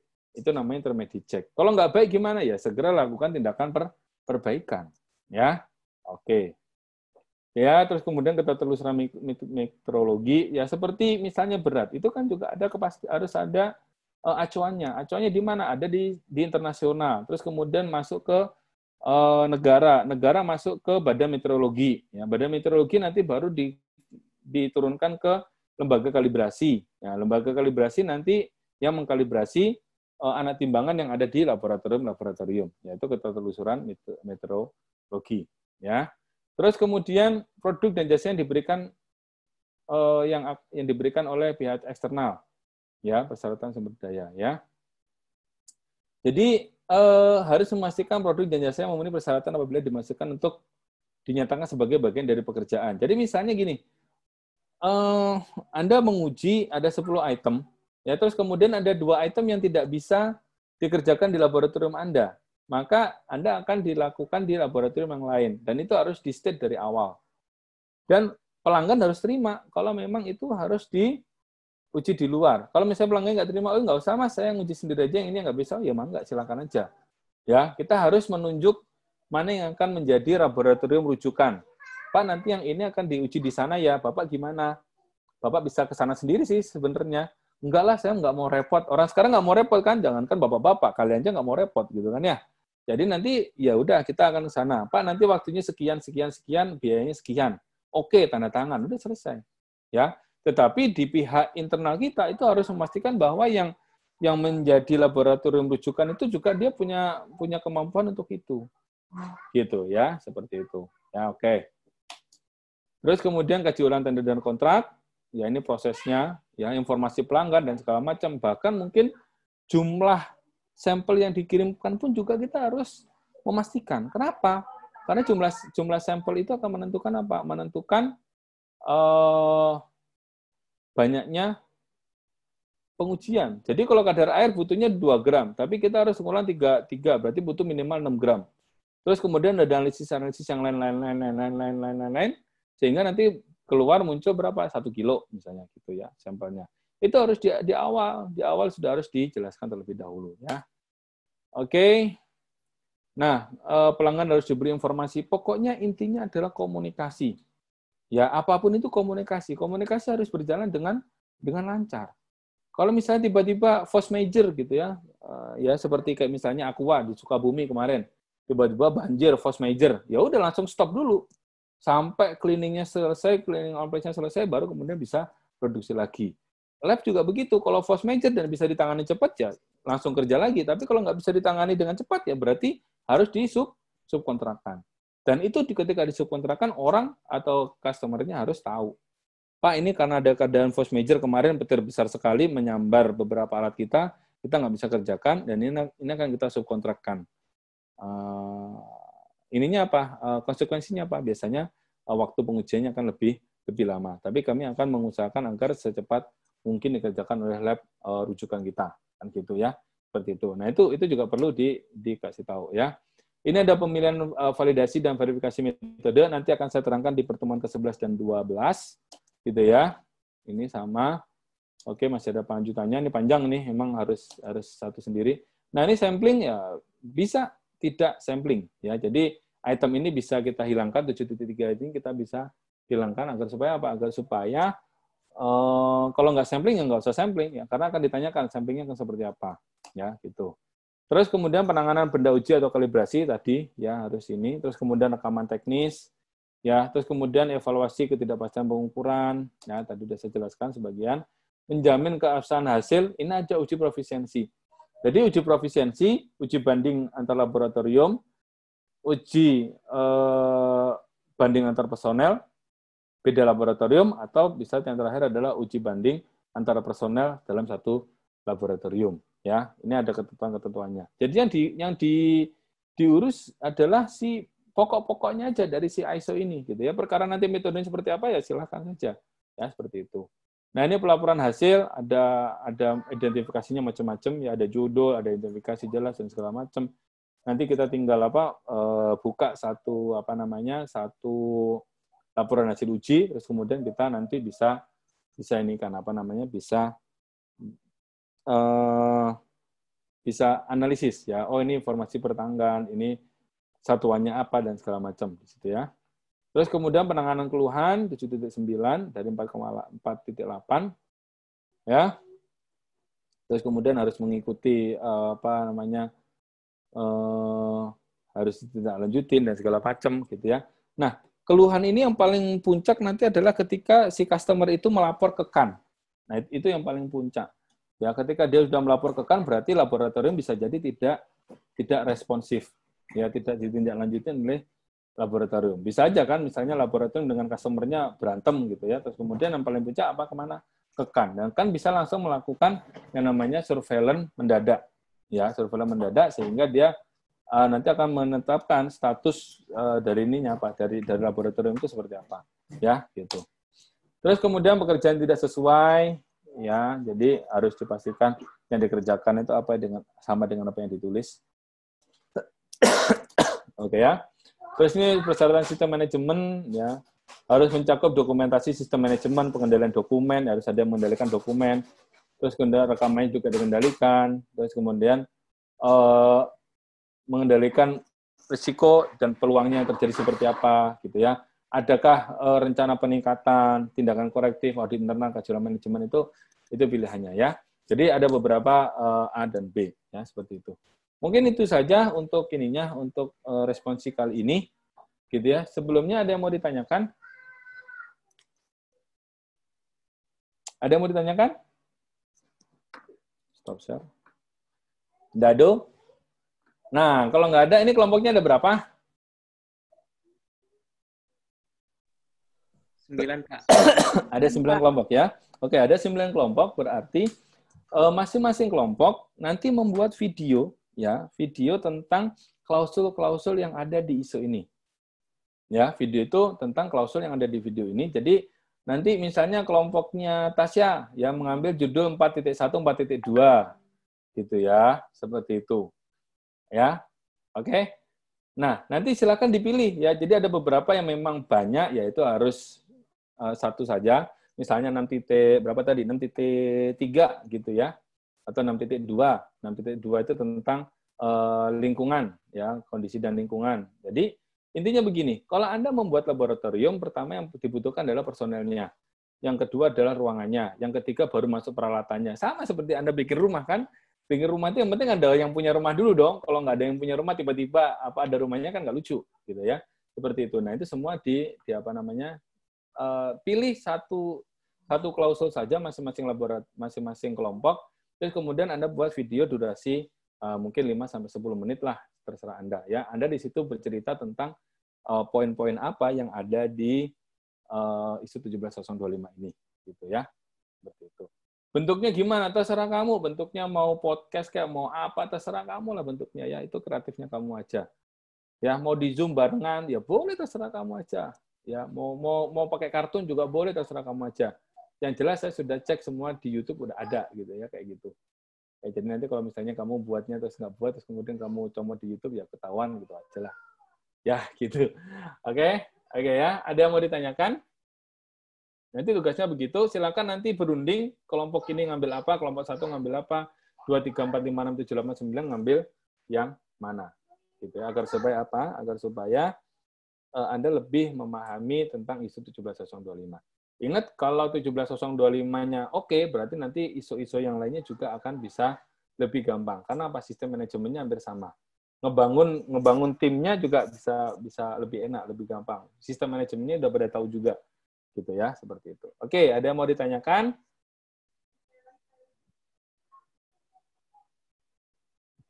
Ada yang mau ditanyakan? Belum ada? Ini kebetulan di sini ada Mas Ismail juga, jadi nanti Anda bisa bilang juga, lapor ke Mas Ismail. Nah, nanti tugasnya silakan Anda masukkan Google Drive kalian, salah satu perwakilan kelompok saja, masukin Google Drive, terus kemudian nanti saya dan Mas Ismail dikasih linknya. Kapan batas akhir pengumpulannya? Batas akhir pengumpulannya adalah hari Ahad jam 3 pagi. Ya, kenapa jam 3 pagi? Karena kelas yang pagi tadi hari Sabtu jam 23.59. Ya, jadi ini hari Ahad jam 2.59. Oh enggak, jam 3.59 ya. Ya bisa lah, cuma sedikit aja, kan nggak panjang-panjang. Yang penting Anda yang jelaskan jelas gitu aja. Oke, ada yang mau ditanyakan?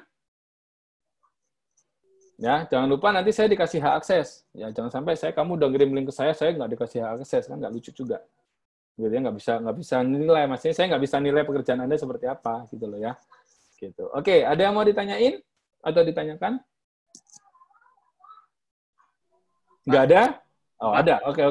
Siapa nih? Yang saya Pak Zaid. Oh, Zaid. Oke. Yang di link Google Drive-nya berbentuk video atau berbentuk link, Pak?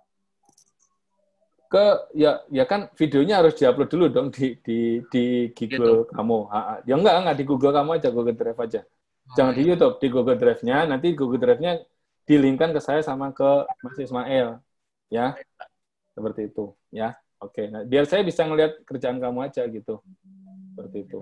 Bentuknya apa aja terserah, mau misalnya PowerPoint terus kemudian dibikin video juga bisa aja kan sebenarnya kan ya. Ya itu terserah, monggo kalian saja. Atau mungkin pakai video scribe yang tulisan tangan gitu ya, atau pakai KineMaster gitu ya, pakai tulisan tangan ya boleh-boleh aja. Mangga kersa, terserah kalian aja. Itu artinya kalau tugas yang seperti ini berarti Anda berkreasi. Intinya dengan Anda berkreasi tidak jenuh mengerjakan sesuatu, mudah-mudahan nanti ilmu yang didapatkan bisa lebih bermanfaat, kan gitu aja kan, seperti itu. Oke, Chris? Oke, Pak. Oke, ya. Bojong aman, bojong. Bapak. Ayo, kenapa? Itu kita tuh maksudnya ngejelasin si klausulnya itu apa gimana sih? Ya, menjelaskan si klausulnya. Oh. Dia dengan bahasa kalian sendirilah seperti apa, gitu. Oke, makasih Pak. Oke, silakan pilih salah satu atau salah dua. Ya, kalau sedikit-sedikit berarti dua, kalau yang panjang berarti salah satu. Gitu aja. Oke. Mas Mail? Lagi di mana Mas Mail? Hadir, Pak. Oi, hadir. Lagi ngerjain tugas kayaknya nih. Oke, ada yang mau ditanyakan? Saya nggak enak kalau panggil teman-teman. Kamu masih muda banget. Anak-anak aja. Ya, oke. Ada yang mau ditanyakan? Tidak ada? Tidak ada, daripada nanti kuota dari negaranya habis ya. Jadi saya akhiri dulu ya. Ini saya pakai kuota dari negara nih, dapat 45 giga, lumayan lah. Ya, sebulan ya. Oke. Ismail dapat kuota, Mas? Dapat, Pak, alhamdulillah. Oh, iyalah, masih kuliah begitu kan ceritanya. Iya, Pak. Lumayan. Oke ya, saya akhiri. Assalamualaikum warahmatullahi wabarakatuh. Waalaikumsalam. Waalaikumsalam warahmatullahi Terima kasih, Pak. wabarakatuh. Oke. Terima kasih, Pak. Terima kasih, Pak. Ayo. Oke. Lanjut ke WA ya. Lanjut ke WA ya. Oke. Ya, Pak. Yuk. Oh, ada Cantika Laura Pasaribu juga ternyata. Silpi juga ada juga, Silpi nih. Geng Sukabumi. Ada, Pak. Hadir, Pak. Oke ya. Ya udah yuk kita end dulu ya.